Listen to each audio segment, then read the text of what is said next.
Hey, what's up, everyone? This is Mr. Flick. I'm a techno producer. I specialize in harder variation of techno, hard techno, hard acid, industrial. I'm going to start sharing more of my sessions with you and just my workflow, how I go about making my tracks. I thought a good one to start with would be one of my tracks, Mindbreaker, which was released on Deconstruct on an EP. I think it was January of this past year, January 2022. I believe I made the track in the summer of last year, so 2021. Um, and yeah, if there's anything in this that you see that you want me to elaborate on, just drop a comment below. Let me know. Anything I glazed over, you want me to go more in depth with, I'd definitely love to hear your feedback. So let's get into it. I'm going to share my screen here and open up this session. So here we go. I am a Reason user. I've been a Reason user for many years. I used to use it with inside of other DAWs. I used it in Pro Tools. I've used Logic. Um, so yes, I love it. It's got full VST support. I can do everything in here, full mixing. It's got this mixing desk, which is based off of an SSL studio console, I believe is what they modeled it after, the SSL 9000. So it's just good. It's got a lot of just go-to EQ, simple compression. Anything beyond that, if I get more precise, I do a lot of stuff with, VSTs, Fab filters stuff. I love the Fab Filter Pro Q3. Um, I for synths, I use Serum, tend to use Serum a lot. I still use Massive. But I also love a lot of the stock Reason stuff. There's a lot of cool things you can do. So anyway, let's get into it. This is the track Mindbreaker. Let's hear what we're going to be checking out and dissecting a bit here.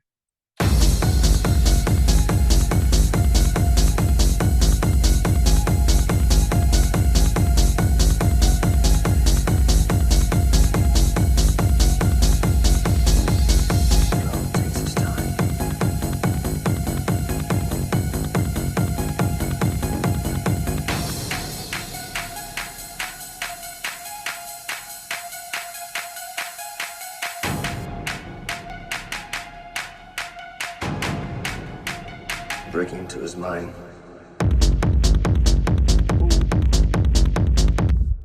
Okay, so yeah, you see it's a tough little track. So I guess what we'll do is we'll start with, did I leave a little bit of limiting? Yes, I did. So this track too, I didn't master myself. I had someone else master this. I will go through of even what my process is for that if I'm having someone else do it, because I did do some group subtle group limiting and group compression, which I'll go through those as I go through each section. But I think we'll start with the kick here.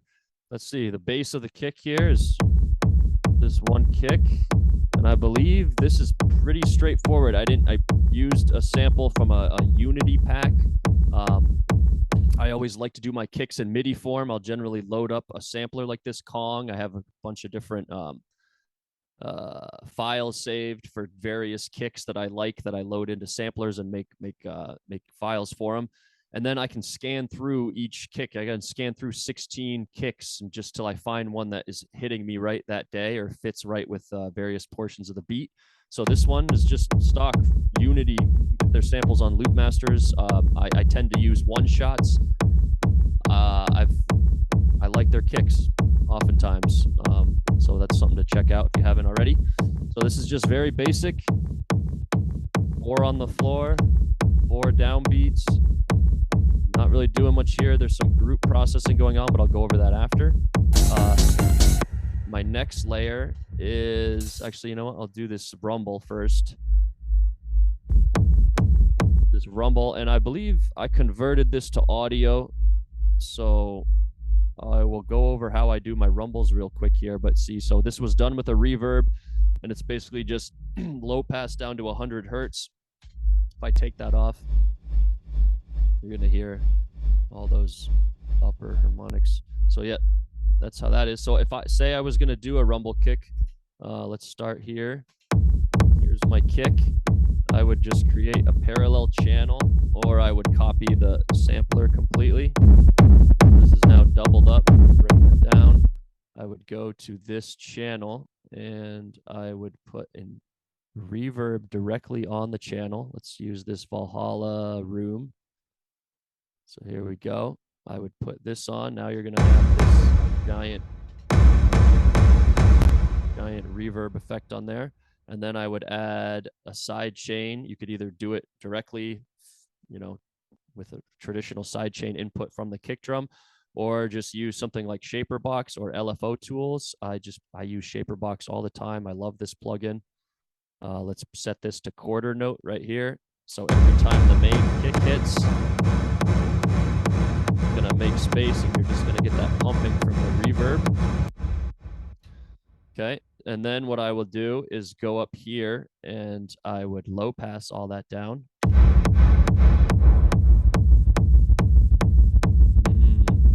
Then I will make it mono, because you want all that low end power coming up the middle.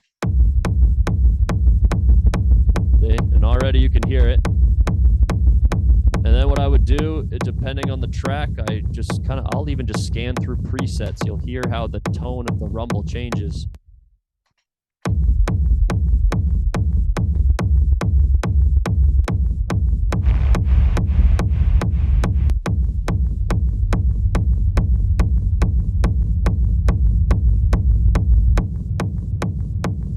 That was my son just came in. So here, you could just see, a lot of times I'll just do this, just scan through presets on the verb till I get something that is hitting me in the right way. Let's see, like if we go to Hall's, big vocal Hall. And then what you can do, I'll often play with the way Shaperbox is hitting it. If you want it to have more pump, you can, you hear that difference that it's making.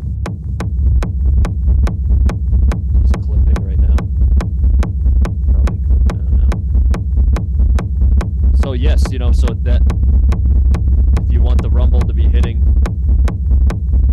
more space between that and the kick, you can play with that, changing the reverb.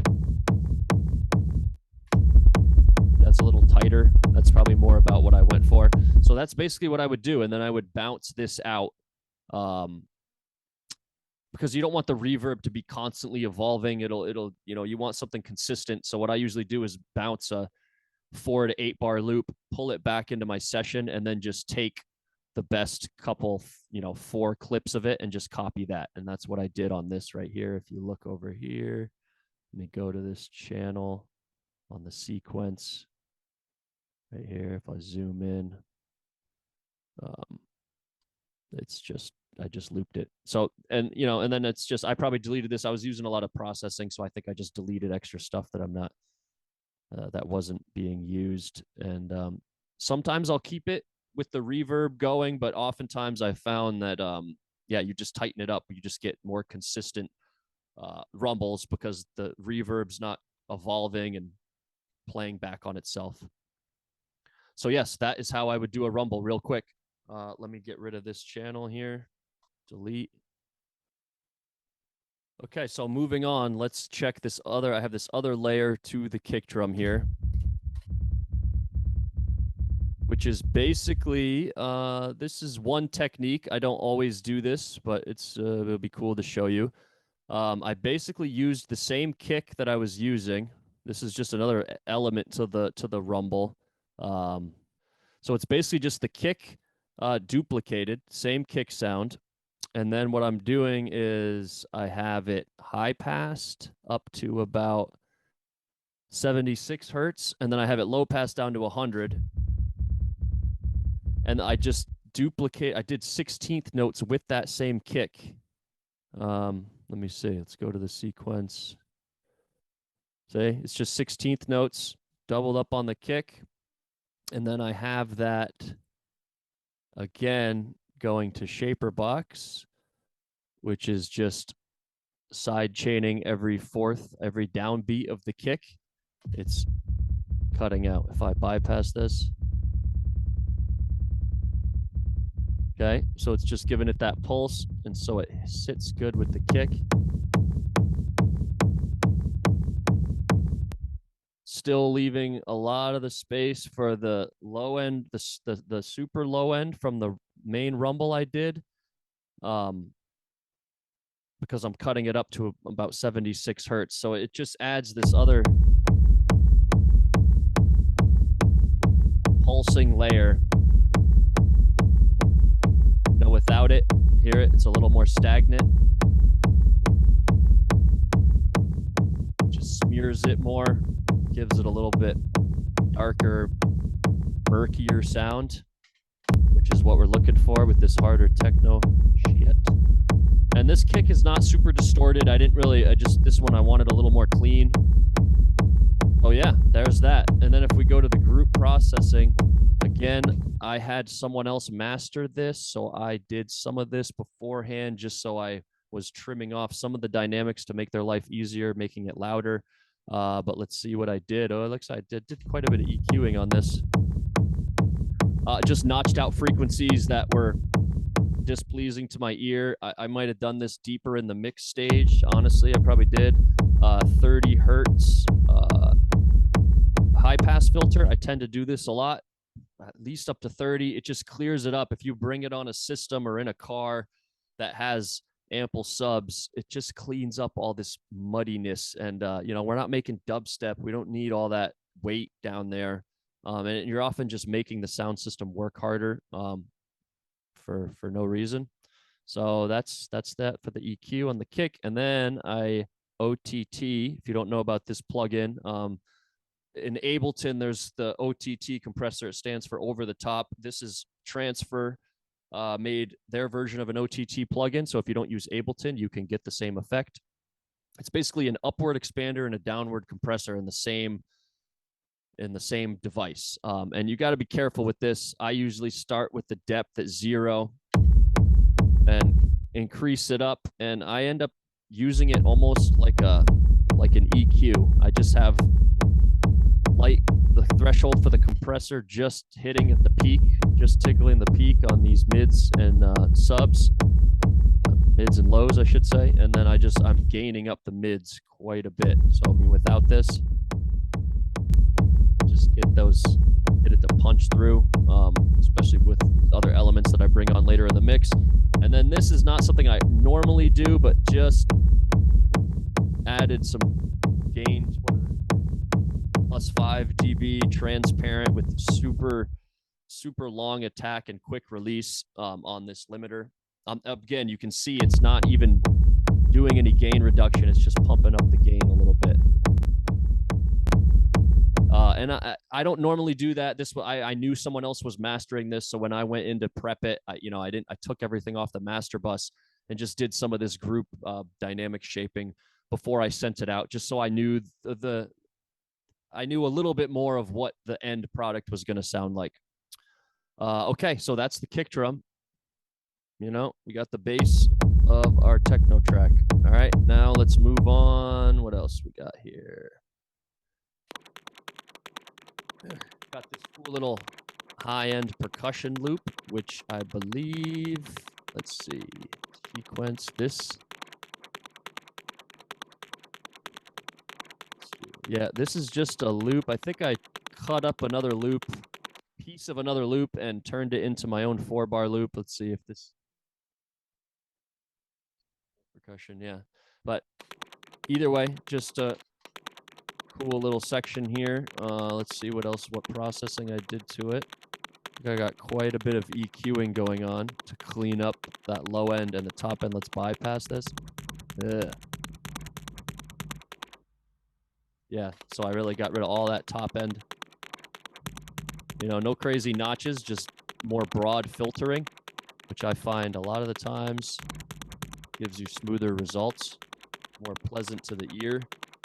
So that, and then I have some slight side chain effect going on, again with Shaper Box on a quarter note. It's at 50%. Just gets it to slightly, hear it. Super subtle, just to get it to pump more with the kick. A lot of times this is a lot of subtle tweaks on every channel, and the devil's in the details, as they say. It's these little changes, they all add up and to just make your beat sit right and nice together. So that's that percussion loop. Then I got an open hats. I guess we could go over those. There's two layers of my open hat. Again, Kong. I just loaded some one-shots into my sampler. So this guy, it's pretty straightforward. I don't think I'm really doing much on that front. Let me see if I have any processing going on. Yeah, so this one's just straight up. I don't really have any processing going on this. Just hitting on every 8th note, the classic hat pattern. This is a hard hi-hat that I added to lift the energy. It's the same drum sampler, and what you can do with Kong here, I will go, when I do the rides, I can go in depth a little more on this, but each one of these patterns you can set to a different output. So you flip around the back of the rack. It's another kind of old school Reason thing. But see, these are your audio outs for each drum hit, and you can change that down here in the master effects. So I have the first one coming out of the master. This one's coming out of output 3 and 4, which comes out of here, and I feed it into another mix channel. So then I can process it right here separately. So that's going out of that, and I'm running it into a FabFilter Saturn, which is a saturator plugin. See if we take all this stuff off. See, that's without any of my processing. Yeah. That's actually big. Shaper box. Okay, so look, yep. It's just basic subtle saturation. I use the smudge setting, and I just boosted some of the low mids. Give it a little more of that 300 to 800 range, cutting out a little more. I added an EQ, just cutting out some nasty frequencies that were bothering me when I mixed. I probably did that later during the mix down phase. And then I added this shaper box, and this time to trim rather than to side chain. So if I take this off,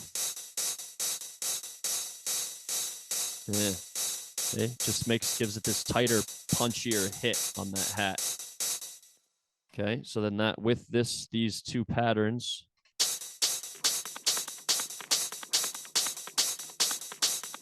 got a good little groove. And then this hard hat, I have it playing for most of the beat, but it's usually, I'm using it as an energy lifter. So a lot of times when I'm sequencing, I try to get a good 8-bar loop for my main drop section that just has as much stuff as I think is needed to progress the track along and to sequence it out. And sometimes it takes a lot of time to get to that point when you know if you have too much or too little. And I feel like early on in producing, a lot of times you try to add more elements that aren't really adding to the beat. You tend to just add these extra layers because you're trying to get it to hit a certain way, but you're just piling on mediocre layers. So the key is to just less is more, but less very well selected and well crafted sounds. And the longer I do this, the more I realize that is the way, and you just learn to just constantly carve out those sounds better and to pick your sounds from the jump. Just picking the sounds that are quality sounds where you're not having to do a ton of processing to them just goes such a long way. So here we go. We got a good little basis for the high end. Okay, then what else did I do? I added in a ride. And that goes into, this is talking about the kick. It goes into layering too. I mean, see, with this kick, I used the same kick and just duplicated it. And if you do that, you're going to have a lot less problems with phase cancellations, masking, things conflicting. I do often still layer with different sounds because you can get some really cool effects, but you just have to be more careful with your top end layer, just cutting a lot of the low ends, maybe even using a plugin to help you align the kicks properly, so you aren't getting those cancellations. But a lot of times I think the best technique is just to duplicate your one kick and process it, and you don't have a lot of those problems because it's the same kick. And you can still do quite a bit with it. All right, so moving back to the rides. So again, this is in that same drum sampler. It's in Kong. So, and this is one where I go a little bit more in depth with the subtle programming. I use velocity to control decay and sample start time. I'm not using velocity to control level. And this is a really cool drum programming technique. It helps a lot if you're doing any sort of breakbeat music. I know you can do this in various drum samplers, like Battery, I know has this feature. I'm sure Ableton, you could do this in their rack. So basically here, let's hear it without any of this.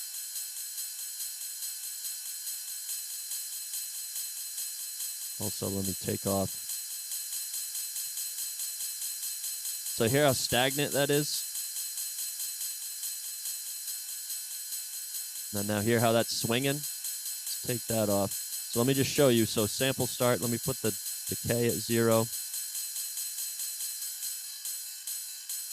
So sample start, you're literally moving the sample point of where the sample starts to the right into the sample. And this mimics more of how a drummer would play their drums with the sticks. There's more subtlety in how they hit and hit on the ride or the cymbals or the drums. So even that, see alone, and then the decay, you can add even more. Decay gets much more subtle. Okay, so you can see how that just really helps make a cool shuffly effect. And then to even enhance it a little more, I think I probably could have done this with the velocity on the volume, but I added shaper box to just cut that first downbeat, shave it off a little bit so it has a little bit more of a washing effect. And then I have this auto pan at 31%, just moving it subtly around the stereo field. Cool. So then that with these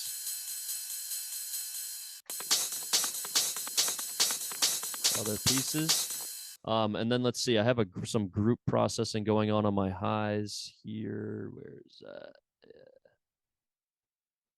Looks like this again. I have some OTT just boosting the highs to 38%. That's a little more than I normally do, but it's not on the master. I cut my downward compression down. Some compression brought the threshold down to just where it's peaking and just brought the highs up a bit. I cut that out. Brings out those highs quite a bit. And then I have some subtle limiting going on. Again, just boosting the gain a bit. I don't always do that again. This is okay. So there's our basic top end for the track. Other than that, I have some crashes going on. But I think for now, we'll move on to the bass because that's another key part of this track.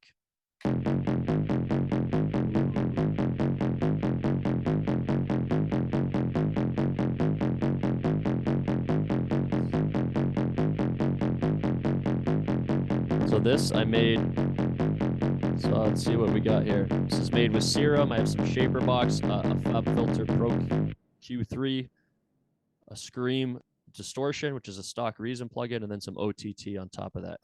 So I think before we start even diving into the synth, let's just look at the melody, because this is something that's very important, especially if you're making darker music. And techno is not the most melodic music. I mean, in terms of electronic music, it's probably one of the least melodic, but that does not mean that it's not important by any means. And I think it's very important that you learn basics of this. So it's in F, but it's in the Phrygian mode. So it's basically, I mean, look, minor second and a minor third. I often tend even I love the minor second. If I'm making darker dissonant music, it's not as bad as the tritone in terms of dissonance and not sitting right with you, but it just hits just right. So let's see. So you can see it's very simple. It's just bouncing back and forth. I think we're on 8th notes.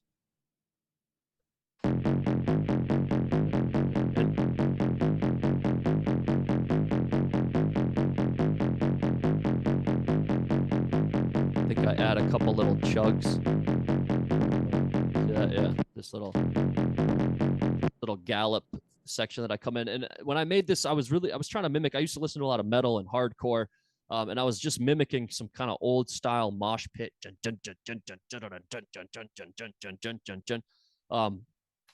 that's what I was going for. And that's another good thing. I just think it's important for people to just listen to other types of music. You can't just listen to techno or hard techno all the time. You got to pull inspiration from other kinds of music. I mean, I've pulled rhythm ideas from old country songs, like something like this, some old hardcore metal, just even little drum patterns, drum hits, hip hop, especially if you're making dark music. I mean, you got punk rock, metal, a lot of the newer, harder trap stuff. There's just a lot of places to pull influence from, and I think that's super important to make something that's different and original and stands out from what everyone else is doing. I mean, you have the basis of your genre that you're making, and there's certain rules and guidelines that you tend to have to follow, but you need to pull these other influences in, especially if you're just building your own sound and you want to stand out. So yes, Phrygian scale. Phrygian mode. So this is an F Phrygian. So I got the most I believe it's like, a lot of half steps in it. So when you're making hard techno, any sort of dark music, that could be a good mode for you. So then let's see what that is. That is basically just a patch and serum. I oftentimes I go through, I love to get as many presets from other people as I can. I'll make my own presets in separate sessions and put them in a folder. And then when I'm making beats, I really try to separate my sound design from my beat making, because you could just go down rabbit holes and waste so much time trying to design a sound that you're fitting within your beat, and it just isn't working. You waste hours. So this, I would just go through and just scan through. Let's take all its processing off. So that's it before I did anything to it. Let's put my kick on. It's beefy. Let's see. Okay, so even this, so you get how important just this melody is, because you just get this main melody down, then you can just scan through your patches. Ooh, that one doesn't really work. Too much sub. That's like noises, but too low for that patch. All right, but you get the idea. And honestly, this one, ooh, pain. I like that one. Anyway, so I won't go through the ins and outs of this patch design here. It's two oscillators, a sub, and this modulating filter here, which I think is on, where's that on? It's on LFO1. So every time it hits, it's just modulating that filter to open and close back up, and it looks like it's just a big notch filter. Okay, and it's got some dimension expansion, which you got to be careful with this on Serum. Oftentimes, when you switch your track into mono, you'll hear a lot of that go away because it just introduces all these artifacts, and it's basically, what'd someone tell me, a poor man's stereo. Just you're basically detuning, adding unison. Yep, then it's got some distortion, some compression subtly on here, another filter. So I'm not going to go too much into that patch because it's just, we'll be noodling around for hours here. But those are the key things about this bass line. Is I think people often overlook the melody, the notes. Even though techno is very minimal on that side, it's still important. And that's how you really create your vibe. A lot of times people are so worried about creating their vibe with their sound, their patch and their sound design, when a lot of times the basis of it can just be getting a real angry minor second and just banging some stuff out. So yeah, I'm trying to not ramble on too much, guys. Hopefully you're sticking with me and you're getting something out of this. This is my first one of these type of videos. So let's see. Back to the bass. Let me get the kick out of there. Let's hit this processing. So this is actually quite significant. Cut a lot of those lows because my kick is the driving. You got to make a decision. Is your kick going to drive the bass, the sub, and the low end, or is your bass line? And that's a very important decision to make early on. Generally with techno, it's always the kick. So I cut that up to 175, and then I cut all this high end out down to 2K. Take that out. There would be so much interference if I had all that low end in. So I'm treating this more like a guitar and a bass guitar. Then what did I do? I added some shaper box. So a little bit, 20%.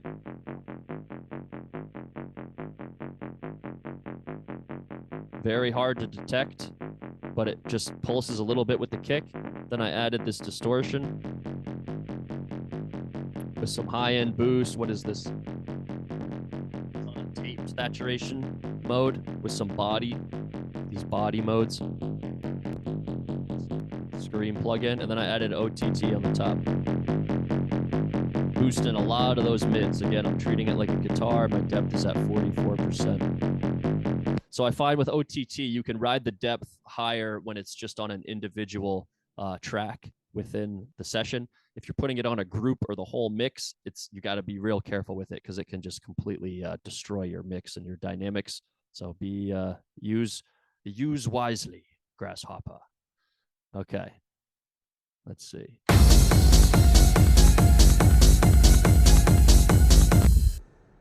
Okay, I think that's good for the bass line here. What else? The melody, the main lead is the other. What is going on here? Okay, where's my lead? I'm also doing this on my small computer screen, so my eyes, it's hard for me to see these sections. This? There we go. So again, this is a Serum preset from I think it's from a Neuro pack. So oftentimes I get presets from all different types of genres. I don't just go and get techno preset packs. And I always try to make various ones too that are varied, I should say. Because you never know when something's going to hit if you're scanning through patches. So that is just a basic lead. Let's open it back up. A couple oscillators with a filter, same thing. Opening up on, where's the cutoff on this one? On LFO1. Controlling the cutoff. Some chorus effect, distortion. Verb. Okay, and again, this melody is just following the bass, and I believe what I did, I probably just copied the MIDI notes. A lot of times I'll do this once I get a main line. Sometimes it'll start with the lead, sometimes it'll be the bass line. I just copy that over to the next instrument and then just start playing with it. So this is basically those same notes. Let's see. With just less of them, and it's just kind of playing off of that bass line.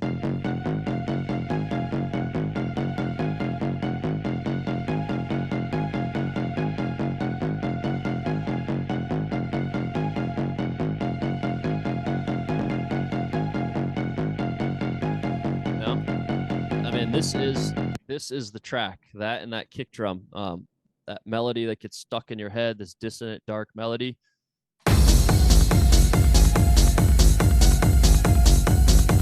Okay, so there is that. Let's see, what other elements do I have?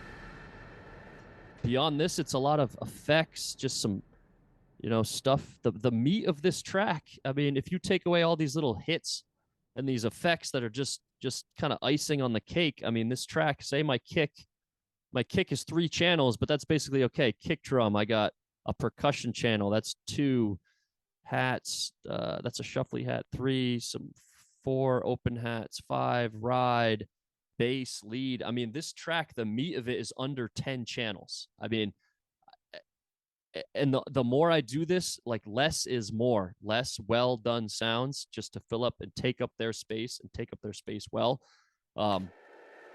is key. So a lot of the stuff beyond this is just crashes, rises, big percussion hits. Let's see, I think the breakdown was a big thing for this track.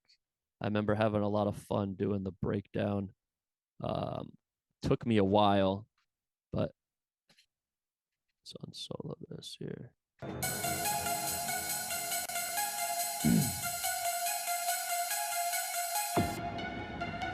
Some effects hits here. Just these dark one-shot samples. Claps. These big explosion type hits. Some of these I'll get from like Foley and sound effects packs. And then just the interplay of that with the claps, the drum hits.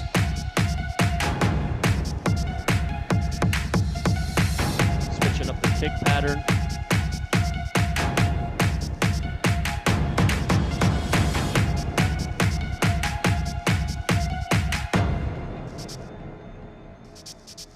Breaking into his mind. That was a cool. I did that with the same claps. I really liked that 16th note stutter clap that I added some effects. I think I panned it a little bit too. Where was that? Again, that I did with a bunch of decay and sample start time. And that it's also, I noticed it really helps a lot with rides and claps like this when you're doing snare rolls. If I took all that off, it's going to just sound like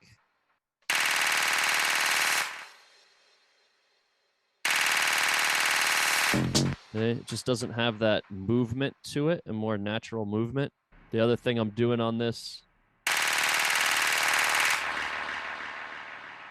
got a lot of delay.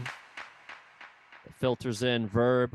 So in this too, I'm using my effects more traditionally with like an effect send, an aux send. This is how you would do it back in the analog days. You take this aux out, you feed the aux out.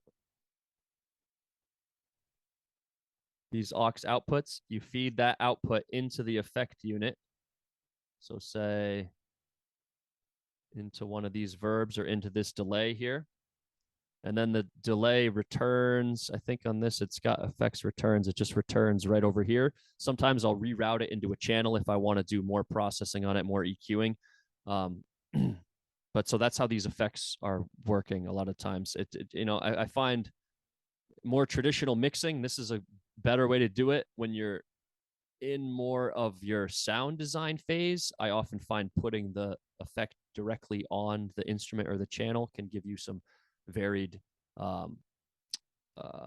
outcomes. That it's more. I feel like I do that when I'm more trying to sculpt the sound from the beginning, and the effect is more a part of the sound rather than some flavoring on top. So like, and these are cool because you can control these big sends, big hits. So let's see here.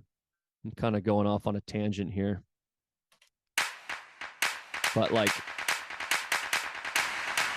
I could just automate this.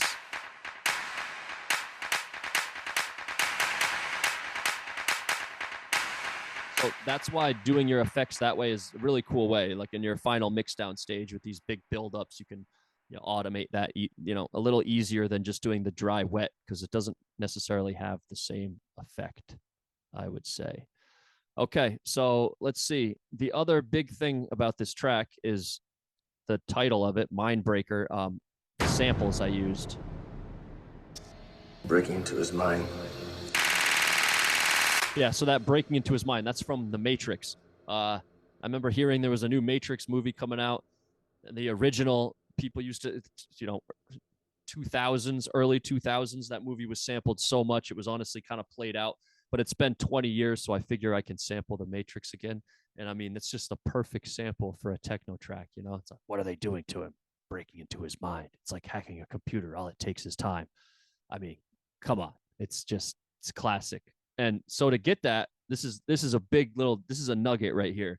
How I get a lot of my vocal samples. There's a site, it's kind of based on AI. It's called playphrase.me, M-E, playphrase, PHRASE.me. And you can basically put in any, let's see. Let me see if I got to share my screen here. Finder. Let me share my desktop with you now. I think you should be able to see this. And yeah, so Phrygian mode too. So you can see how this is spelled. Phrygian mode.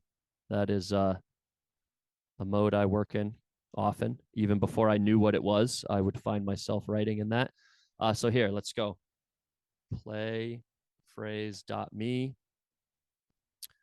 Okay, and let's say I want to say Fear the Reaper.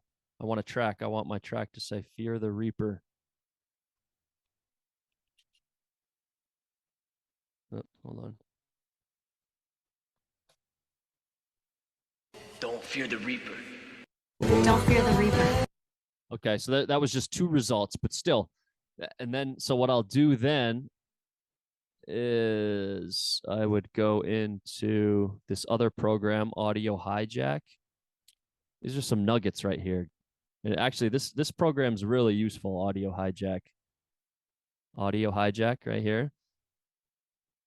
And I can just route you can route internal software to be recorded. So I have Firefox, which is the application I was using to play phrase. I'm telling that to go to the recorder and to record it at AIFF 16-bit stereo. It records it onto my computer, and then I will go and drag it into my session, and then I can manipulate it from there, time stretch it and whatnot.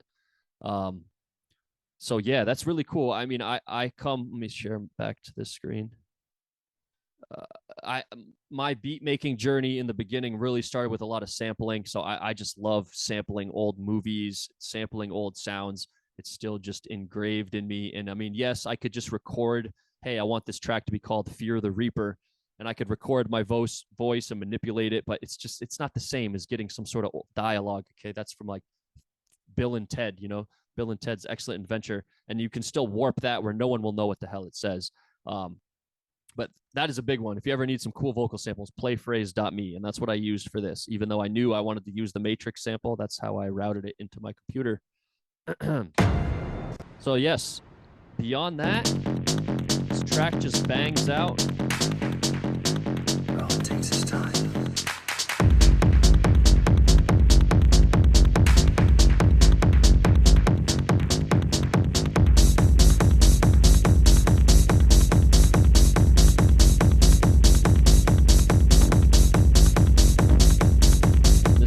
My arrangement template up here. Okay, so yeah, that's the meat of it. So as you can see, I mean, this is, a lot of this extra stuff here is just effects, automation, and that stuff happens after you just get the meat of that beat. And you saw that the meat of this beat is probably 10 tracks, I mean, added up all this other stuff, yes, it gets a little more complicated in depth. I have these like shuffly hats that happen here and there. But that's, again, it's icing on the cake. It's stuff that happens later on after you've gotten the main backbone of the beat. And yeah, I still was able to accomplish. This is a pretty hard-hitting tune. And in my mind, what makes it hard, yes, the kick is hard, but it's not super distorted. It's not super industrial, overly distorted like you hear a lot of the times. It's mainly that bass and the leads interaction between each other and that mode that it's in, that F Phrygian mode with using minor second and a minor third. So I think this takes us to a pretty good spot. All right, everyone, thanks for watching. That's it for this video. I hope you got something out of this, something that will help you on your musical journey to being a producer or ideas for making a hard techno track. I'm going to include the samples for this in a pack, and you can find that at a link down below. Let me know in the comments what you think. If there's anything you want me to elaborate on, I'd love to get your feedback. And I'm also setting up a Discord channel, so I will put a link to that down below as well, so you can come join that community there. So I hope to hear from you soon, and on to making some cool stuff. Keep it dark, keep it hard. Peace.